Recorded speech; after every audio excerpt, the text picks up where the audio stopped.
ٹھاٹھے مارتے سمندر کے لہروں میں گرا ایک چھوٹا سا جزیرہ، جہاں تمام مسلم دنیا کو ختم کرنے کے منصوبے بنائے جا رہے تھے۔ لیکن قدرت بھی اپنے منصوبے بنانے میں لگی ہوئی تھی۔ اسے کسی اور جگہ تلاش تھی، اپنے ماں باپ، اپنی شناخت، اپنے مذہب کی۔ اس نے آنکھ کھولی تو وہ بھیڑیوں کے غول میں پھنسا ہوا تھا جو اسے کچا چبا جانا چاہتے تھے۔ لیکن قدرت اسے ایک اہم مقصد کے لیے چن چکی تھی، محبت، نفرت، سنسنی سے بھرپور لہو رنگ داستان۔ محافظ۔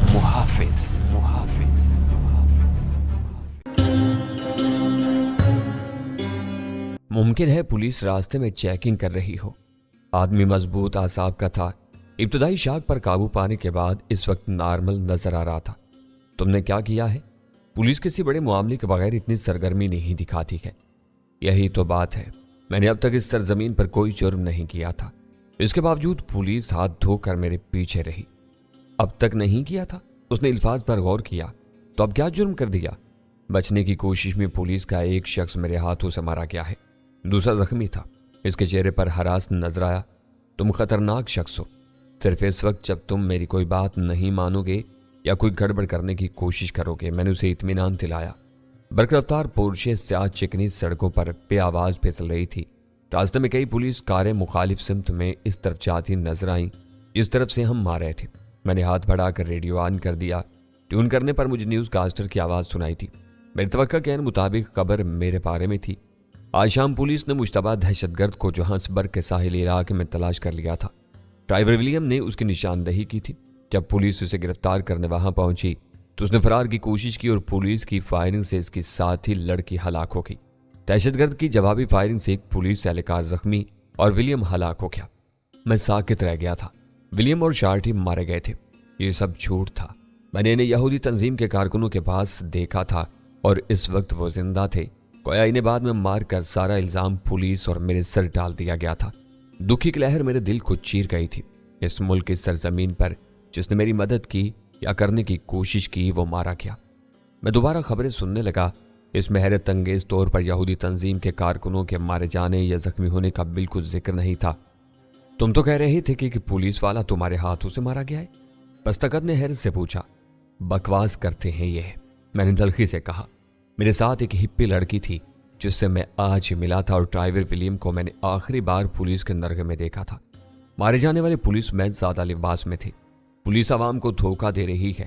ممکن ہے شارٹی میرے ساتھ ہی گولیوں کا نشانہ بنی ہو، لیکن ولیم کو ان لوگوں نے مار کر میرے سر اس کا الزام لگایا ہے۔ اسے یہودی تنظیم کے بارے میں بتانا بیکار تھا، اس لیے میں نے ساری کہانی پولیس پر ڈال دی۔ حالات بے حد تیزی سے بدل رہے تھے۔ اس سرزمین پر میرے دشمنوں کا گھیرا ہر لمحے تنگ ہوتا جا رہا تھا اور میرے یہاں سے نکل جانا ضروری تھا۔ راستے میں ایک دو جگہ پولیس ناکے لگاتی نظر آئی، لیکن وہ صرف ہائی وے سے آنے جانے کے راستوں پر چیکنگ کر رہی تھی۔ یعنی ہم جہاں ہائی وے سے نکلنے کی کوشش کرتے وہیں پولیس سے سامنا کرنا پڑتا۔ میں سوچ رہا تھا کہ صورتحال میں باہر کیسے نکلا جائے۔ مشرقی حصہ نزدیک آ گیا تھا، ہمیں اگلے ایگزٹ سے نکلنا ہوگا۔ اس نے مجھے آگاہ کیا، یہ خطرہ مول لینا ہی پڑے گا، مگر یاد رکھنا میں نے پولیس کے ہاتھ نہ آنے کا تہیہ کر رکھا ہے، اور اگر خون خرابی کی نوبت آئی تو سب سے پہلے تم مارے جاؤ گے، اس لیے کوشش کرنا یہ نوبت نہ آنے پائے۔ اس نے سر ہلایا۔ میری طرف سے کوئی غلط حرکت نہیں ہوگی۔ ذرا دیر میں کار باہر جانے والے برج پر گھوم گئی۔ کاروں اور گاڑیوں کی لمبی قطار لگی تھی۔ لگتا ہے میری تلاش وسیع پیمانے پر کی جا رہی ہے۔ میں نے تشویش سے پولیس کو دیکھا۔ براہ کرم تم یہ اپنا ہیٹ اتار دو، یہ تمہیں چھپانے کے بجائے مزید مشکوک بنا رہا ہے۔ میں نے اس کی بات تسلیم کر لی اور ہیٹ اتار کر پاؤں تلے دبا لیا۔ اس مقام پر بھی بے شمار پولیس والے لگے تھے جو گاڑیوں کو چیک کر کے جانے دے رہے تھے۔ ایک لائن سے گاڑیاں باہر جا رہی تھیں اور اس کی دائیں بائیں کی لائنیں پولیس کی تلاش کا مرکز تھی۔ ایک پولیس والا پورشے کی طرف آیا۔ میں نے محسوس کیا کہ اگر کسی کو مجھ پر شک ہو گیا تو اس مقام سے بھاگنے کا موقع نہیں ملے گا۔ پولیس کے پاس میری تصویر کی موجودگی عین ممکن تھی۔ اس صورت میں پہچان لیے جانے کے خاصے امکانات تھے۔ پولیس والے نے جھک کر پستہ سے کاغذات اور ڈرائیونگ لائسنس کا پوچھا۔ اس نے اپنا لائسنس اور کار کے کاغذات اس کی طرف بڑھا دیے۔ اس نے ٹارچ کی روشنی میں دیکھا۔ مسٹر یہ کون ہے؟ उसने अब टार्च की रोशनी मुझ पर फेंकी। ये मेरा दोस्त है, फ्रेड थॉमसन। इसने फौरी तौर पर मेरा नाम तजवीज़ किया। पुलिस वाले की आवाज़ में शक था। इसके पास कोई शनाख्ती चीज़ है तो मुझे दिखाए। मैंने पुरसुकून आवाज़ में कहा, मेरे पास ऐसी कोई चीज़ नहीं है, लेकिन ऑफिसर ये सारी तलाश किस लिए है? अभी बताते हैं, तुम नीचे उतरो। पुलिस वाले ने पिस्तौल निकाल लिया था। पस्तकामत मोटे के पसीने छूट गए थे। प्लीज ऑफिसर, ये क्या कर रहे हो? ऑफिसर ने उसकी सुनी नहीं बल्कि ललकार कर कहा, अपने दोनों हाथ सामने कर दो वरना मैं गोली मार दूंगा। जैसी पस्तकामत ने बौखलाकर अपने हाथ सामने स्टीयरिंग पर रख लिए। मैं तुम्हें कह रहा हूं मिस्टर थॉमसन।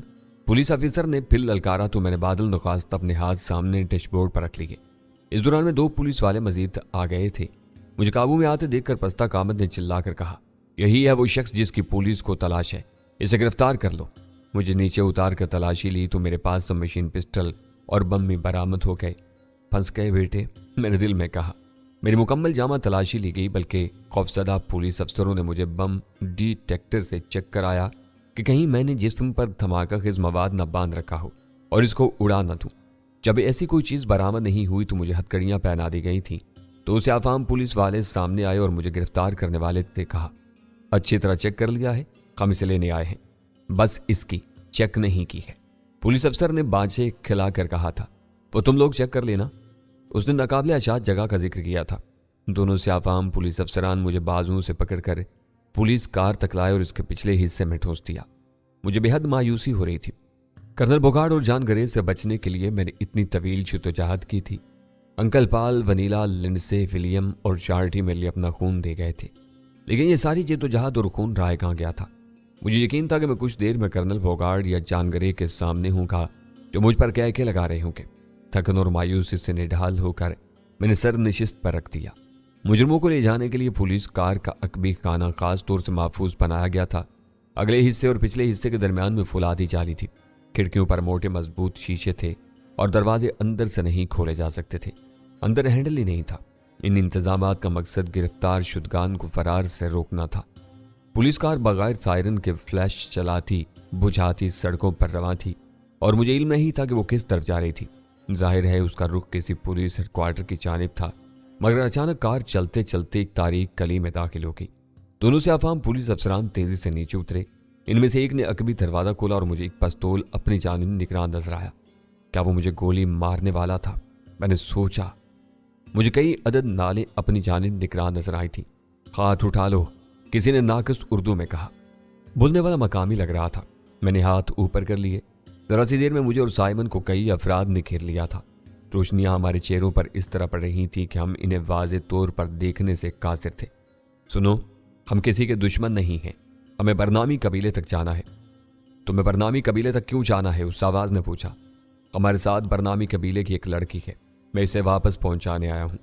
मेरे साथ लड़की को अगवा करने वाला मुजरिम भी है, यह जख्मी है, इसे फौरी तिब्बी इमदाद की जरूरत है। लड़की कहाँ है? एमन, तुम कहाँ हो? मैंने बुलंद आवाज में पुकारा। मैं इधर है। उसकी मनमनाई आवाज एक पहाड़ी के अक्ब से आई थी। वो निकलकर मेरे पास आ खड़ी हुई। उसने सहमे हुए अंदाज में पूछा, ये कौन है? अभी पता चल जाएगा, मैंने उसे तसल्ली दी। मुसल्ला अफराद ने रोशनी उस पर डाली। अरे ये तो एमन है, ताह्युर अंगेज आवाज में कहा गया। तुम कौन है? इस बार एमन चौंकी। हम तुम्हारे कबीले से आए हैं, उस शख्स ने जवाब दिया। हमें घेरने वाले अफराद 3 थे और उन्होंने फौजी वर्दियां पहन रखी थी, मगर इन पर किसी किस्म के निशान नहीं थे। चेहरे से वो मुझे मकामी लोगों से मुख्तलिफ नजर आए थे। वो किसी सफेद फाम नस्ल से थे और वो खुद को बरनामी करार दे रहे थे। मुझे वो झूठे लगे, मगर मैं चौंका जब एमन ने इनसे अपनी जुबान में बात शुरू कर दी और उसे जवाब देने लगे। कुछ देर तक गुफ्तगू का यह सिलसिला जारी रहा।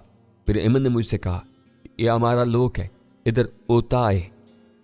क्या तुम में से किसी को इंग्लिश आती है? मैंने पूछा। मुझे आती है, उनके लीडर ने कहा। वह रवां अंग्रेजी बोल रहा था। मेरा नाम सरजी है, मुझे यूसुफ अली खान कहते हैं। मैंने उसकी तरफ हाथ बढ़ाया। उसने गर्मजोशी से मेरा हाथ थाम लिया। शायद तुम्हें शक है कि मैं बदनामी नहीं हूं। जब एमन ने तस्दीक कर दी है तो शक करने का सवाल ही पैदा नहीं होता, मगर मुझे लगता है तुम किसी सफेद फाम नस्ल से हो। दुरुस्त, मैं सलास हूं। एक वक्त था कि मैं रेड आर्मी में लेफ्टिनेंट के ओहदे पर था, लेफ्टिनेंट बोरस्काई। मैंने मानी खज अंदाज में सर हिलाया। मैंने भी इस रूसी फौजी दस्ते की कहानियां सुनी हैं जो सरहद पार आकर फिर वापस नहीं गया। उसने सर हिलाया।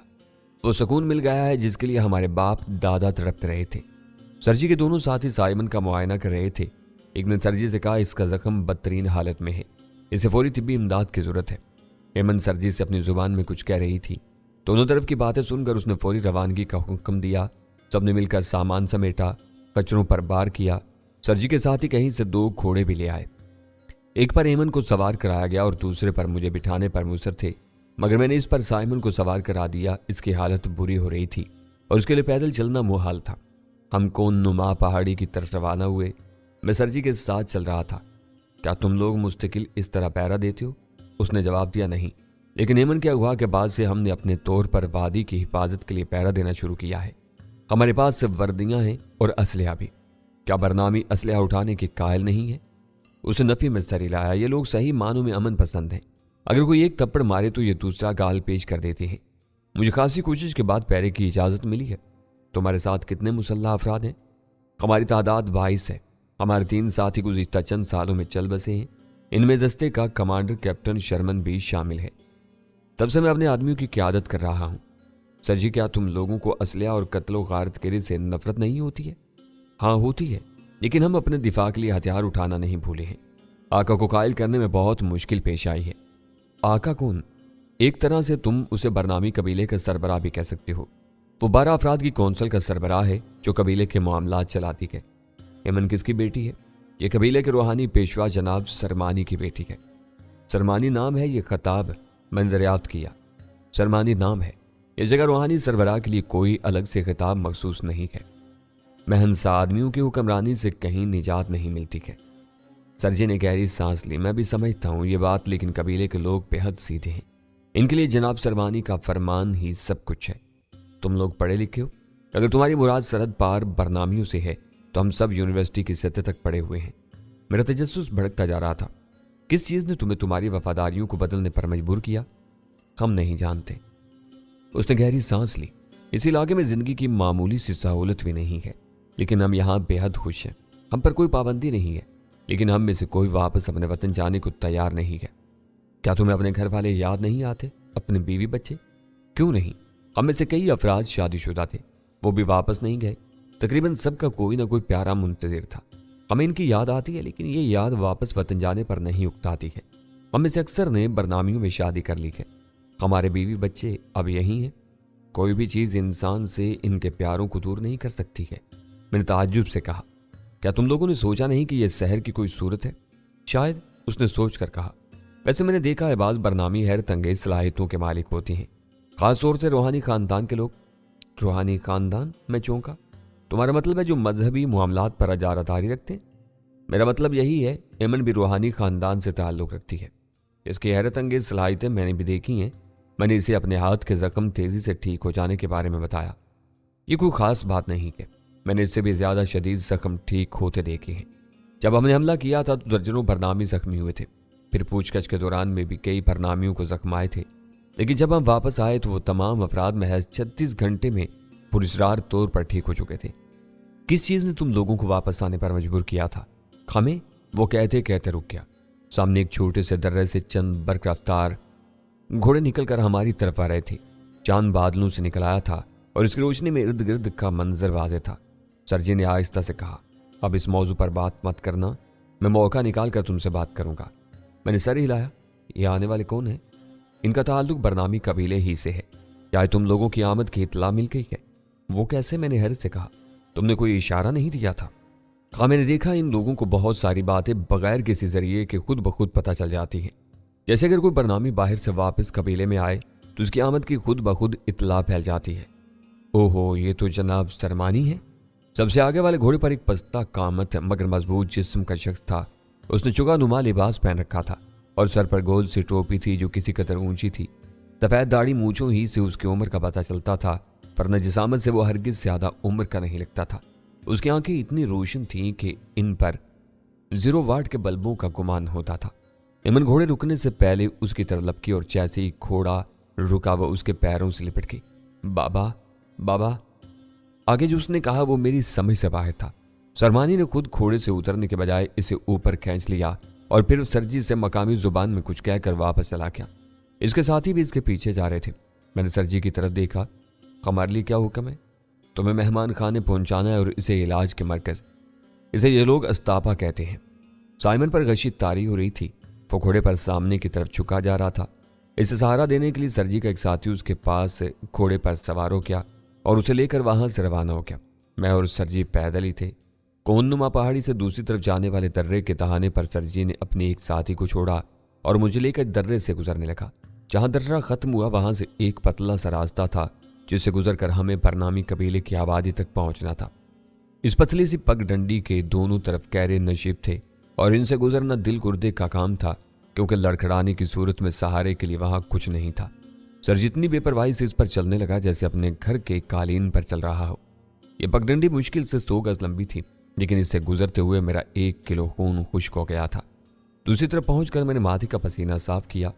बड़ी हिम्मत है तुम लोगों की जो इस पुल पर सफर करते हो। इस पुल की वजह से वादी महफूज है, कोई हमलावर आसानी से नहीं आ सकता।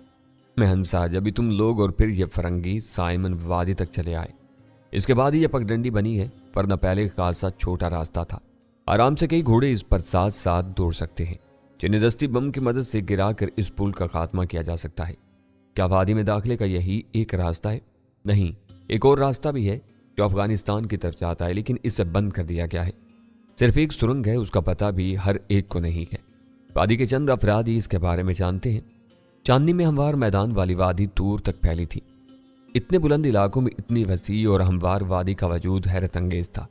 चारों तरफ बतदरीज बुलंद होती ढलानें थीं, जिन पर घने जंगलात थे और ऊपर नाकाबिले अबूर नजर आने वाली संगलाज चट्टानें। कोहनुमा पहाड़ी की तरफ आने वाला रास्ता गहरी खाइयों पर कायम इस वाहिद कुदरती पुल से होकर गुजरता था। दाएं और बाएं तरफ ढलानों पर पत्थर और मिट्टी से बने मकानात खरोंदों की तरह से बिखरे हुए थे। पुल अबूर करते ही हमें सवारी मिल गई। ये 4 पहियों वाली बग्घी थी जिसे 2 अदद घोड़े खींच रहे थे। सरजी मुझे लेकर रकबी हिस्से में सवार हो गया और बग्घी चलाने वाले से तहकमाना अंदाज में बोला, यल अरास्ता उतार।